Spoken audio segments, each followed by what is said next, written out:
बच्चों, welcome back. क्या पढ़ रहे थे? हम पढ़ रहे थे periodic classification of elements, chapter 3। इसमें आज हम क्या स्टार्ट करने वाले हैं बच्चों? आज हम स्टार्ट करने वाले हैं पीरियोडिसिटी। अभी आपने हिस्ट्री पढ़ ली है पीरियोडिक टेबल की।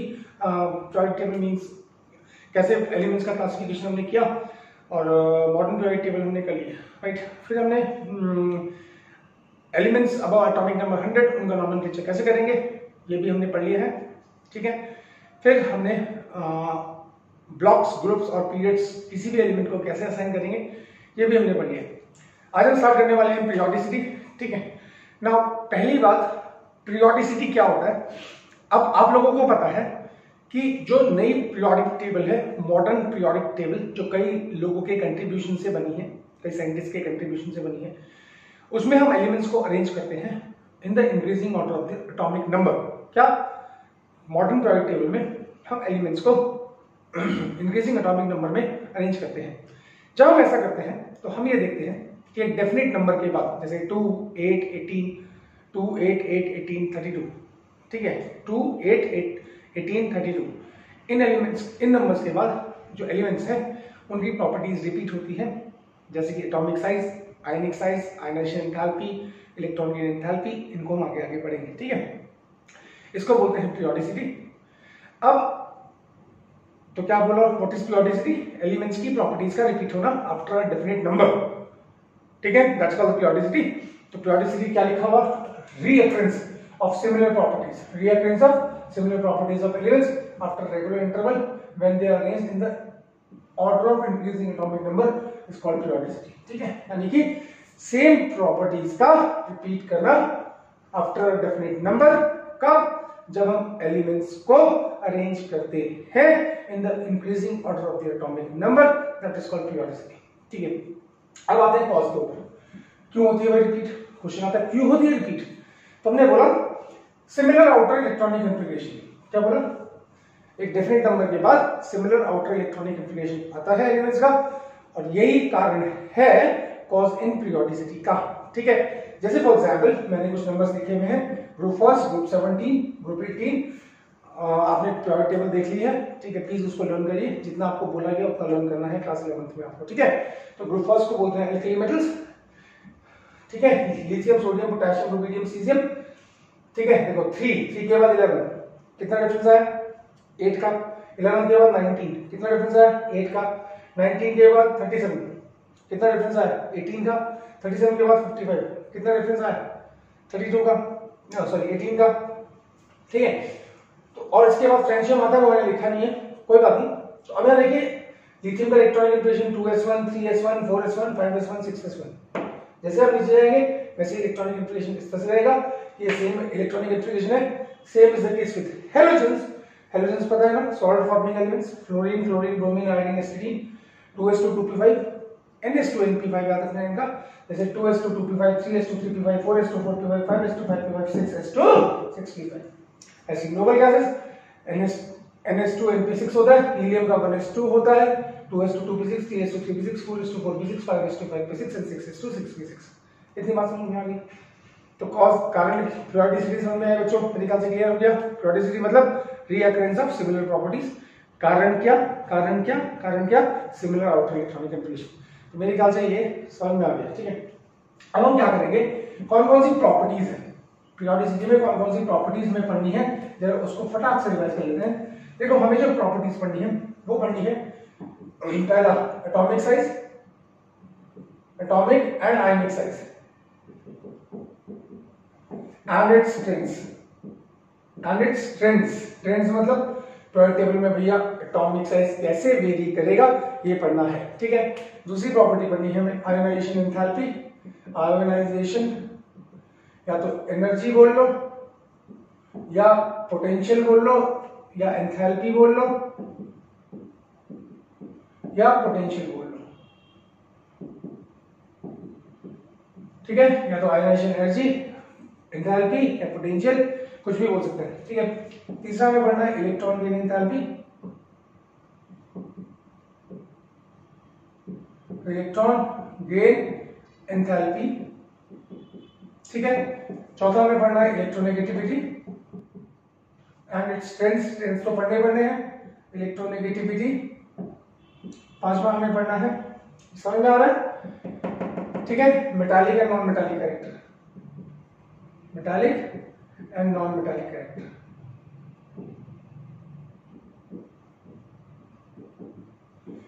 ये 11th क्लास में ये 5 प्रॉपर्टीज है, 6 बोल सकते हैं एटॉमिक और आयनिक साइज को अगर हम अलग अलग करें तो we can call it 6 properties. ये आपके सिलेबस में है, क्या बोला? ये आपके सिलेबस में है, इतनी प्रॉपर्टीज आपको पढ़नी है। ठीक है, इसके अलावा और भी प्रॉपर्टीज है, जैसे ऑक्साइड्स कैसी होंगी, ठीक है, रिड्यूसिंग ऑक्सीडाइजिंग कैरेक्टर कैसा होगा, वो सब भी हम आपको पढ़ाएंगे, थोड़ा थोड़ा पढ़ाएंगे, ज्यादा नहीं पढ़ाएंगे, पर मेन सिलेबस में ये है आपके। ठीक है, तो मेरे ख्याल से ये समझ में आ गया होगा। Now before we start the first property, अब ध्यान से सुनिएगा, before we start the first property atomic size and ionic size and the trends, उससे हमें कुछ और पढ़ना है।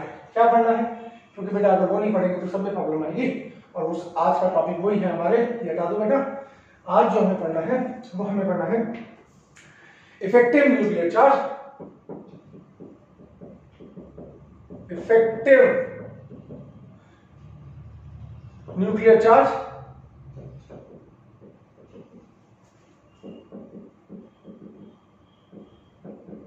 ठीक है, and shielding effect.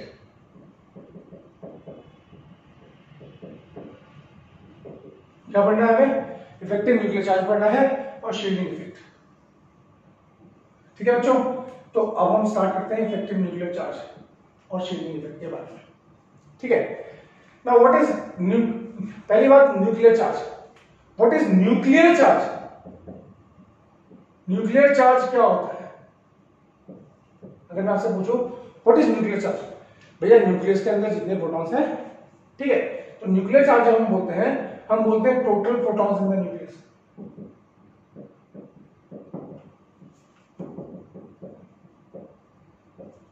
Of an atom, ठीक है, और that is number of protons. वो क्या होता है? चलो, टोटल इफेक्टिव न्यूक्लियर चार्ज मतलब total number of protons in the nucleus of an atom. ठीक है, जैसे बोरॉन है, बोरॉन के न्यूक्लियस में कितना चार्ज है? +5, that is the total nuclear charge. Sodium है, सोडियम के न्यूक्लियस में कितना चार्ज है? 11, that is the total nuclear charge. Carbon के न्यूक्लियस में कितना चार्ज है? That is +6। समझ में आ गया? That is the total nuclear charge. Effective nuclear charge क्या होता है? What is effective nuclear charge? अगर हम बोले ये तो था न्यूक्लियर चार्ज, दूसरा इफेक्टिव न्यूक्लियर चार्ज क्या होता है? इसको हम Z से नोट करते हैं। इफेक्टिव न्यूक्लियर चार्ज क्या होता है?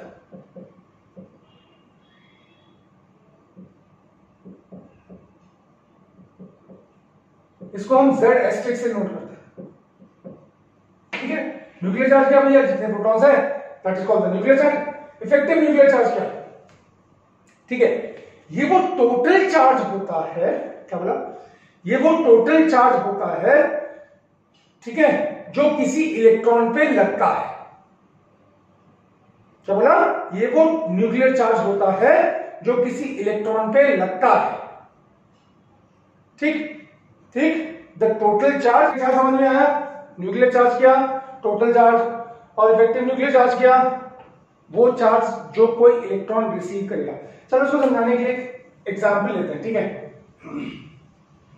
देखो बच्चों, क्या सपोज मैंने बोला यहां पे न्यूक्लियस है, ये है हमारा न्यूक्लियस,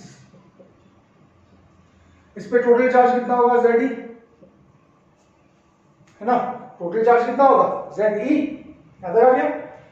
अब सपोज मैंने बोला ये आपकी आउटर मोस्ट शेल, इसको बोलते हैं nth शेल, ठीक है, और इलेक्ट्रॉन यहां पे।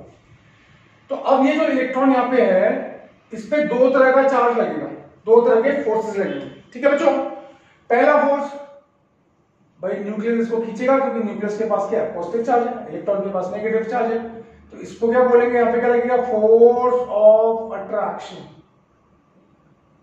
क्या लगेगा? Force of attraction. कौन? क्योंकि न्यूक्लियस इलेक्ट्रॉन को खींचेगा, क्यों? ऑपोजिट चार्ज है। अब सपोज ये है मेरा n-1 शेल, अंदर वाला शेल n-1, और सपोज ये है n-2 शेल। ठीक है बच्चों, अब सपोज यहां पे भी एक इलेक्ट्रॉन है भाई, अंदर वाले शेल में तो इलेक्ट्रॉन हो गए होगा, और यहां पे भी एक इलेक्ट्रॉन है, ठीक। अब ये वाला इलेक्ट्रॉन क्या करेगा, इस इलेक्ट्रॉन को नेगेटिव नेगेटिव क्या करते हैं बच्चों, रिपेल करते हैं। ये वाला इलेक्ट्रॉन भी क्या करेगा, रिपेल। तो ये दोनों क्या हो जाएगा, ये व्हाट इज दिस, ये है फोर्स ऑफ रिपल्शन, ठीक है।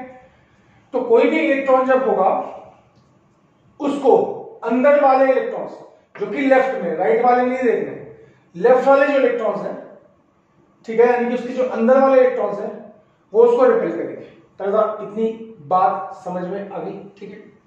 तो therefore the outer electron experience,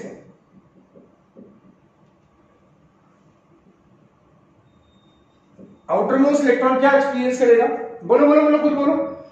पहला force of attraction, force of attraction किससे, from the nucleus,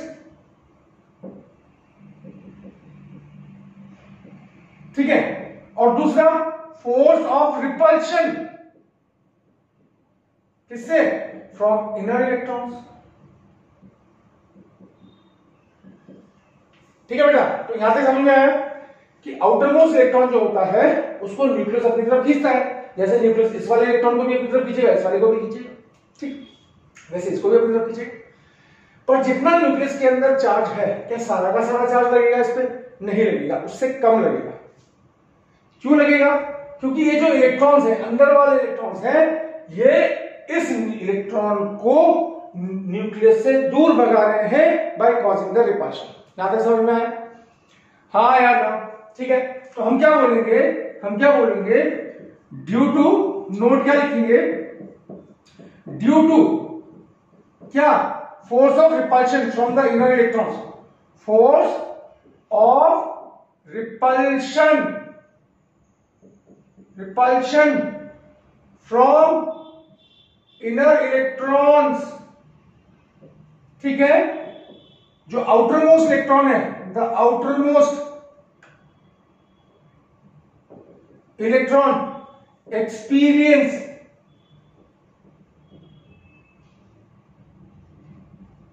less nuclear charge, ठीक है ना बेटा। टोटल न्यूक्लियर चार्ज नहीं लगेगा इस पर, कम लगेगा, और इसको आप बोल सकते हैं reduce nuclear charge,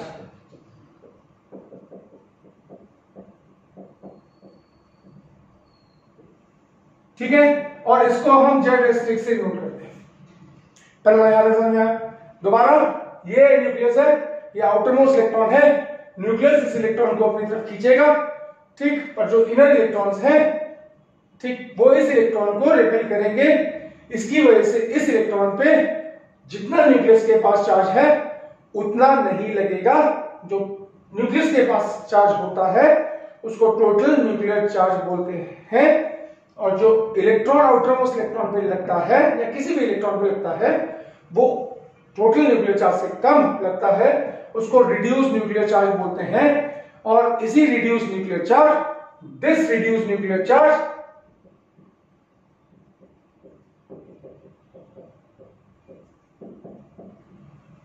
is called effective nuclear charge.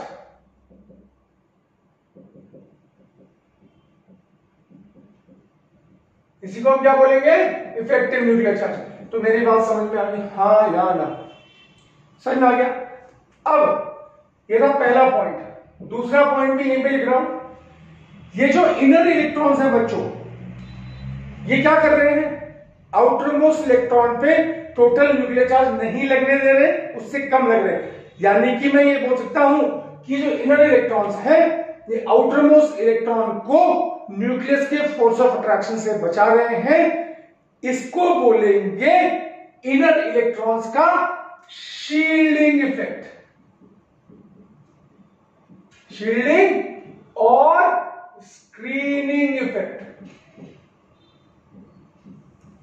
और इसको सिग्मा से नोट करें, ठीक है। तो स्क्रीनिंग इफेक्ट समझ में आया, रिड्यूस न्यूक्लियर चार्ज समझ में आया, इफेक्टिव न्यूक्लियर चार्ज समझ में आया, ठीक है। स्क्रीनिंग इफेक्ट समझ में आया? ठीक, तो अब मैं क्या बोलूंगा, अब मेरी बात ध्यान सुनना। तो अगर मैं बोलूं what is screening effect, screening effect कुछ नहीं है, ये जो inner electrons outer most electron को न्यूक्लियस के फोर्स ऑफ अट्रैक्शन से बचा रहे हैं, इसी को इनर इलेक्ट्रॉन्स का शील्डिंग इफेक्ट बोलेंगे on the outer most electron. मेरे ख्याल से ये बात समझ में आ गई होगी, हाँ या ना? तो अगर मुझे बोला जाए कि डिफाइन स्क्रीनिंग इफेक्ट, तो मैं बोलूंगा वो इफेक्ट किसका, इनर इलेक्ट्रॉन्स का, ठीक है, जिसकी वजह से वैलेंस इलेक्ट्रॉन्स पे न्यूक्लियस का फोर्स ऑफ अट्रैक्शन कम लगता है, उसको बोलते हैं स्क्रीनिंग इफेक्ट। क्या बोलते हैं? Screening effect. ठीक है, हाँ या ना? ठीक, तो अगर मुझे डिफाइन करने के लिए क्या किया, तो मैं बोलूंगा the effect due to which the inner electrons shield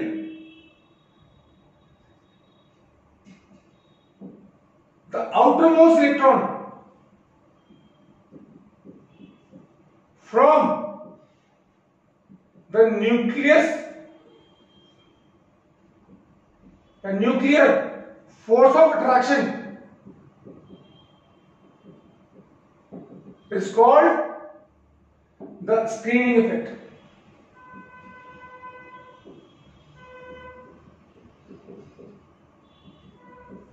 समझ में आया? वो इफेक्ट जिसकी वजह से इनर इलेक्ट्रॉन जो है वो आउटर मोस्ट इलेक्ट्रॉन को शील्ड करते हैं, बचाते हैं न्यूक्लियस फोर्स ऑफ अट्रैक्शन से, उसको बोलते हैं स्क्रीनिंग इफेक्ट। तो मेरे ख्याल से दो बातें समझ में आ गई होगी। अब देखो, तो अगर हम बोले कि टोटल आउटर मोस्ट इलेक्ट्रॉन पे चार्ज कितना लग रहा है, अगर हम ये बोले कि भैया इसको हम बोले Z क्या था, इफेक्टिव न्यूक्लियर चार्ज, तो ये क्या हो जाएगा, total nuclear charge minus shielding effect constant. ये क्या है, effective nuclear charge. Effective nuclear charge कौन सा बच्चों, जल्दी बोलो, वो जो आउटर मोस्ट इलेक्ट्रॉन पे लगेगा।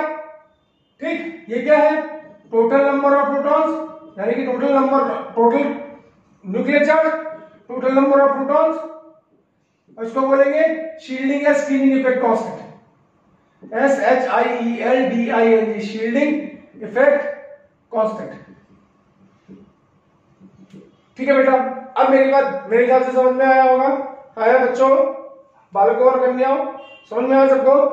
तो अब यहां देखना, अब ये अगर हमें निकालना है, अगर हमें ये इफेक्टिव न्यूक्लियर चार्ज अगर हमें निकालना है, तो पहले हमें क्या निकालना पड़ेगा, स्क्रीनिंग इफेक्ट कांस्टेंट निकालना पड़ेगा।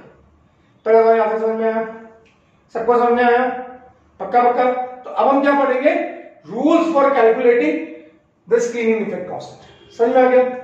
ऊपर हटाओ इसको, मेरे ख्याल से बच्चों समझ में आया, प्यारे प्यारे बच्चों समझ में आ गया। चलिए हटाते हैं इसको।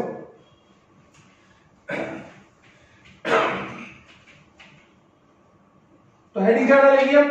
हेडिंग हम डालेंगे कैलकुलेशन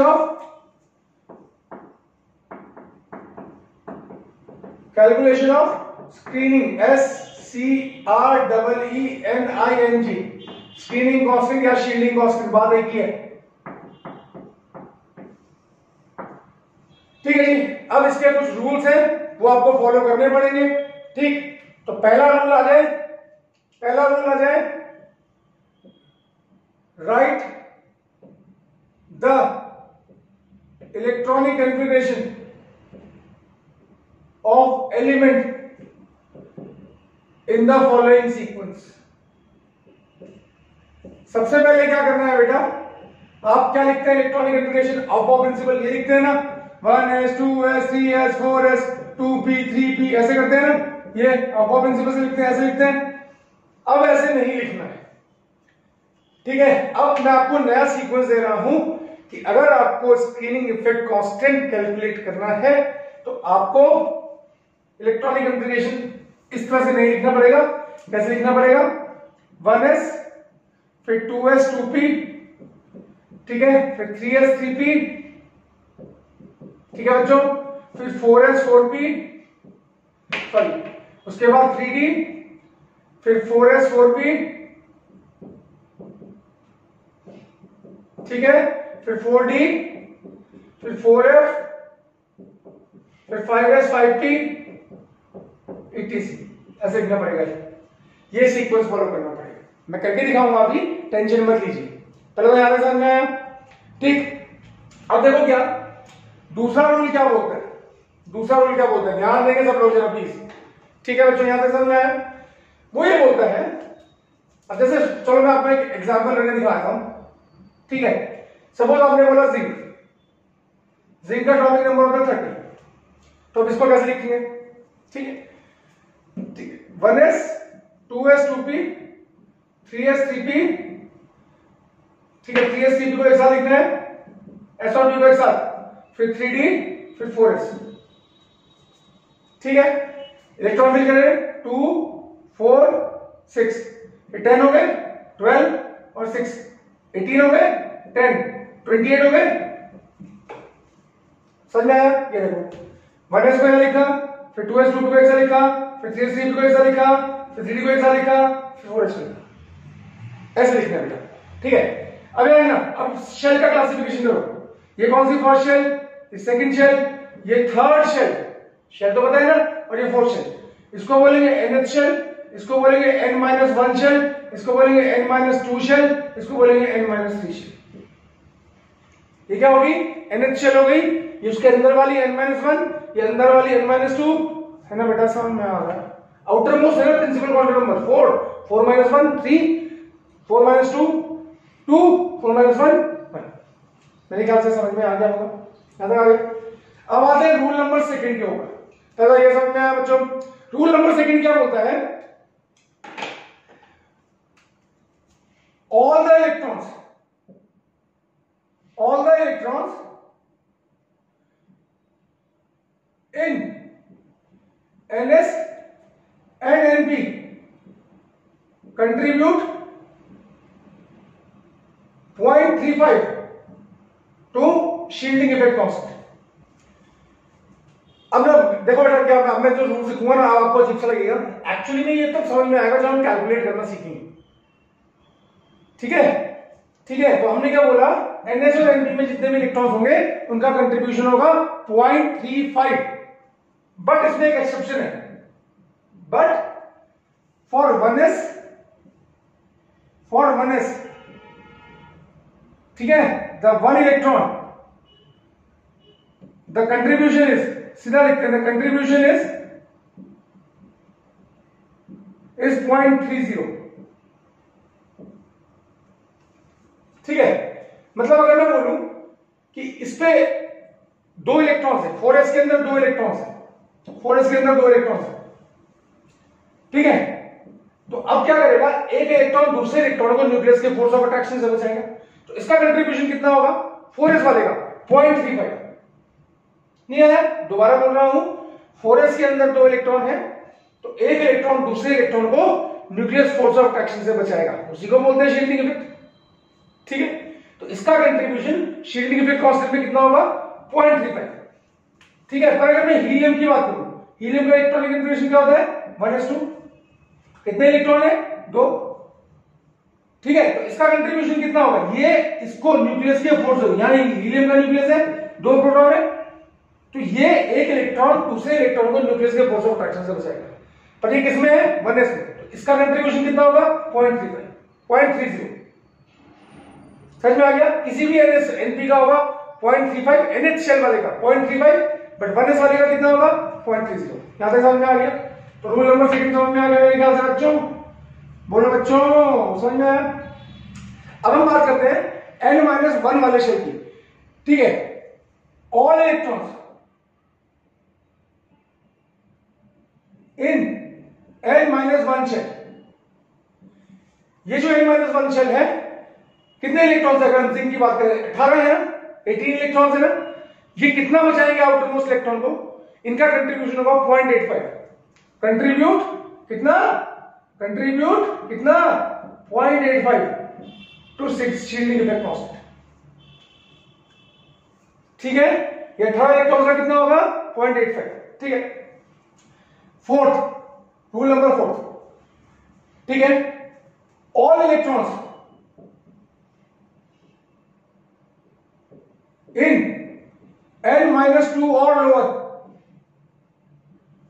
n-2 और लोअर, मतलब n-3 n-4 अगर है तो कंप्लीटली शील्ड, कंप्लीटली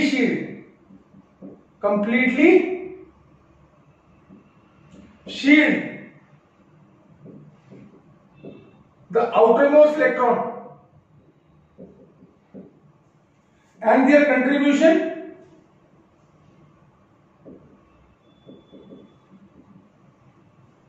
towards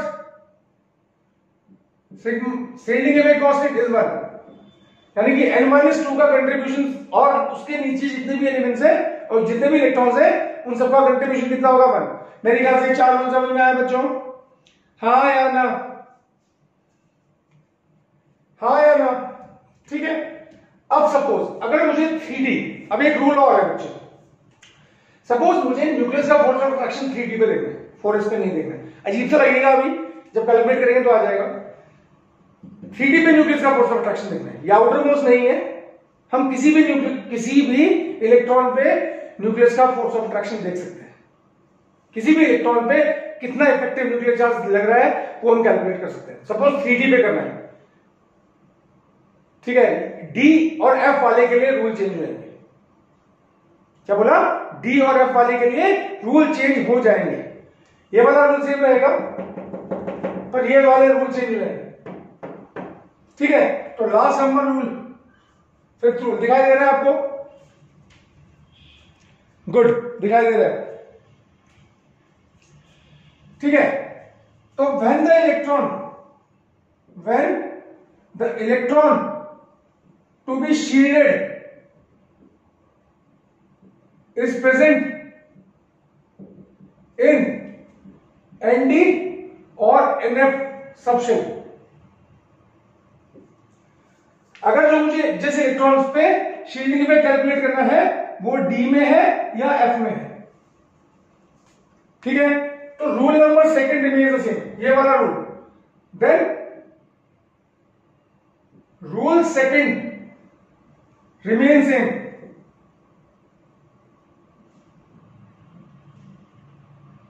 ठीक है। But rule third and fourth changes. अब कैसे चेंज होगा? ये वाले रूल चेंज रहेंगे, ये वाला सेम रहेगा पर ये वाले किसके लिए? अगर इलेक्ट्रॉन शील्डिंग इफेक्ट आप निकाल रहे हैं डी पे या एफ पे। शील्डिंग इफेक्ट तो भैया अंदर वालों का ही होगा ना। अगर आप 3D पे शील्डिंग इफेक्ट निकालेंगे तो अंदर वाले इलेक्ट्रॉन का होगा ना, बाहर वाले का थोड़ा होगा। ये तो आउटर है ना 3D, ठीक है। तो अब रूल क्या चेंज हो जाएगा? क्या चेंज हो जाएगा? ऑल इलेक्ट्रॉन्स लाइन, अब रूल क्या है? All electrons line left to Nd और Nf contribute 1 to the shielding effect constant, ठीक है। इससे इधर वाले जितने भी होंगे उन सबका कंट्रीब्यूशन कितना होगा? जैसे 10 इलेक्ट्रॉन है, इसके एक इलेक्ट्रॉन पे हमें न्यूक्लियस का फोर्स ऑफ अट्रैक्शन देखना है, तो इसके जो 9 इलेक्ट्रॉन्स हैं उनका कंट्रीब्यूशन कितना होगा? 0.35। पर इसके अंदर वाले जितने भी इलेक्ट्रॉन्स हैं, इस वाले शेल के अंदर वाले शेल के जितने भी इलेक्ट्रॉन्स हैं, ठीक है, उन सबका कंट्रीब्यूशन कितना होगा? 1। मेरे ख्याल से रूल समझ में आ गया। अब तो कैलकुलेट करना सिखाएंगे ना आपको, कैलकुलेट करना सीखोगे तभी तो आएगा। क्या कर आया? पक्का पक्का पक्का पक्का पक्का पक्का पक्का, चले आगे। अब देखो क्या, ये रूल आप लिख लो। अब बेटा हम कैलकुलेट करेंगे तभी आपको समझ में आएगा, नहीं तो ऐसे नहीं आएगा, ठीक है। अब इसको हटाता हूं मैं, कैलकुलेट करना सीखते हैं।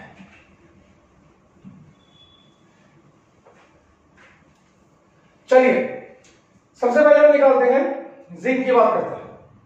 कैलकुलेट, क्वेश्चन है हमारे पास, कैलकुलेट क्या? Shielding effect constant and Z restrict for the following, ठीक है जी। यानी कि हमें शील्डिंग इफेक्ट कांस्टेंट और इफेक्टिव न्यूक्लियर चार्ज कैलकुलेट करना है, ठीक है। पहला है जिंक 30।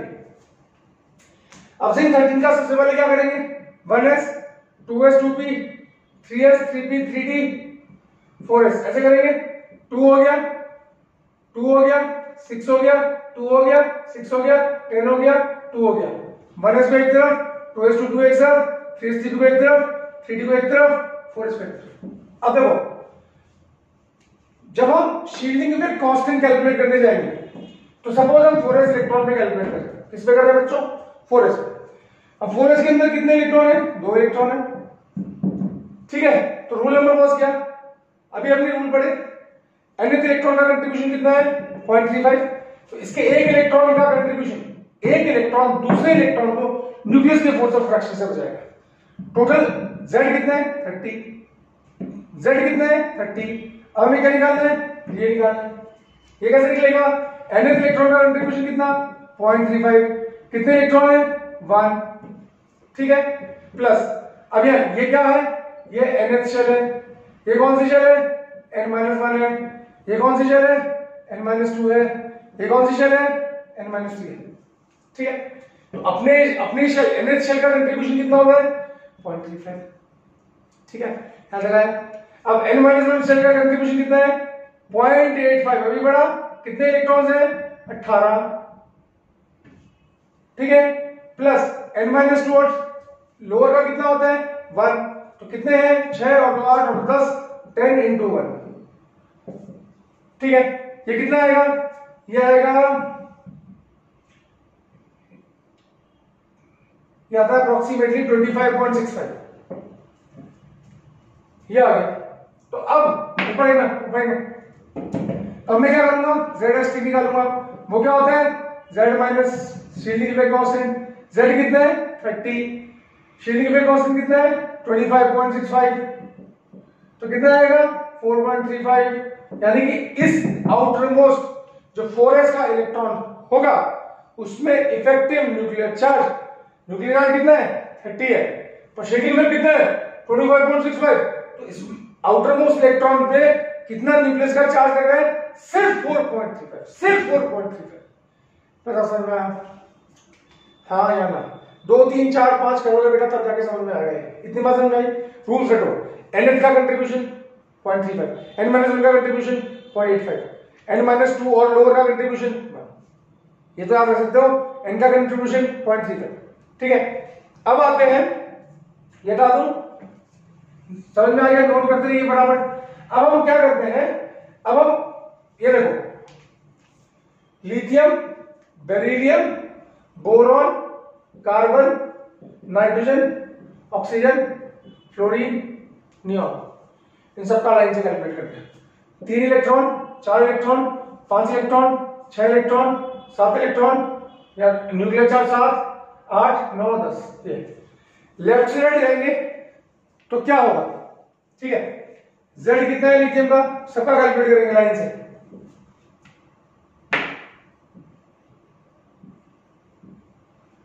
ठीक है, चलो इंडिविजुअली कैलकुलेट करते हैं। ठीक है, चलो ऊपर लिथियम का Z कितना है? 3। ठीक है, लिथियम का इलेक्ट्रॉनिक कन्फिग्रेशन क्या होगा? 1s2 ठीक है, ये क्या है? NH शेल है, ये क्या है? N-1 शेल है।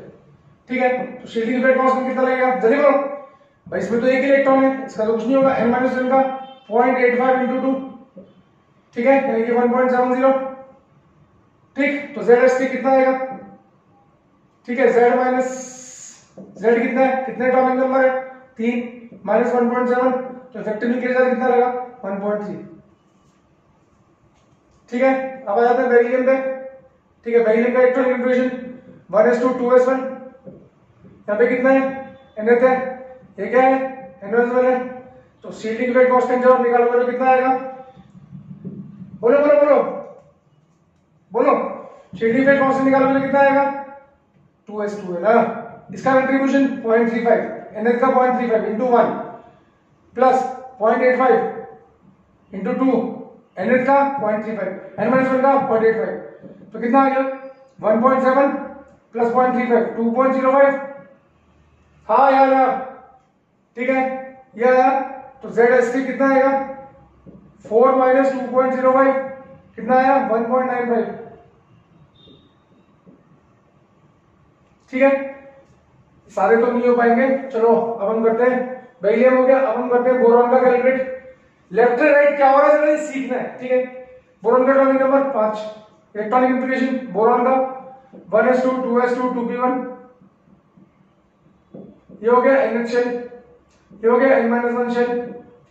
ठीक है, शेडिंग इफेक्ट, NS में कितने इलेक्ट्रॉन है, N में कितने इलेक्ट्रॉन है, 3, 3 में से कितने वाला, 2 का, एक पे तो आप देखोगे ना, 2 का कितना लोगे, 0.35 into 2 प्लस 0.85 into 2 1.7, 2.5 आएगा, ये 1.7 और ये नहीं 2 कितना आएगा 2.40। ठीक है, तो ZST कितना आएगा, इसका एटॉमिक नंबर 5 माइनस 2.40 कितना आया 2.60। बोलो हाँ आया ना, आया, सबको आया। आगे चले, कार्बन कितना है, एटॉमिक नंबर 6। कार्बन का electronic configuration 1s2 2s2 2p2, ये हो गया NH शेल, ये हो गया N-1। शील्डिंग इफेक्ट निकालेंगे, कितने इलेक्ट्रॉन है NH शेल में, 4, 4 में से 3 का कितना 0.35 इंटू क्या 0.85 इंटू 2। सही में बच्चों, हाँ या ना, तो कितना आ गया 0.35 इंटू 2, सॉरी 0.70, 3 करना पड़ेगा ना बेटा, अच्छा 0.35 इंटू 3, आई एम सॉरी, 5 का 5 21 5 3 9 10 1.05। ठीक है, प्लस इंटू 2 कितना 1.7, तो कितना आ गया 2.75। ठीक, और ZST कितना आएगा, कितना एटॉमिक नंबर है 6 माइनस 2.75, तो कितना आ गया 4.25 3.25। तो अब क्या देख रहे हो, इसको देखो, इसको देखो, इसको देखो। ZST जब आप लेफ्ट से राइट जा रहे हैं तो इफेक्टिव न्यूक्लियर चार्ज बढ़ रहा है, बढ़ रहा है, बढ़ रहा है, बढ़ रहा है। इफेक्टिव न्यूक्लियर चार्ज यानी कि न्यूक्लियस का force of attraction outer most electron पे, न्यूक्लियस का force of attraction outer most electron पे, यही तो है इफेक्टिव न्यूक्लियर चार्ज, ये बढ़ रहा है।